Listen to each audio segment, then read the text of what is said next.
Prvo želim da poželim građanima sretno Badnje veče i evo sada pred liturgiju u hramu Svetog Save mislim da građani zaslužuju i na ovaj dan objašnjenje šta se dešava. Danas smo suočeni sa potpuno vanrednom situacijom u ovaj vrlo hladni dan, zato što je prekinuto snabdevanje gasom ne samo Srbiji, nego i mnogim drugim zemljama u Evropi.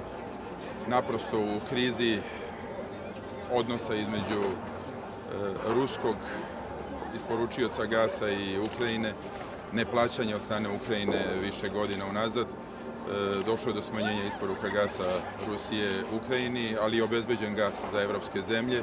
Međutim, Ukrajina, da bi održala svoj sistem u funkciji, ona je naprosto zatvorila distributivne centre na mađarsko-ukrajinskoj granici i Srbija je potpuno jedna kolateralna žrtva u svemu ovome, kao i mnoge druge zemlje. I građani Srbije danas ispaštaju bez ikakve naše greške i našeg udela u ovom problemu.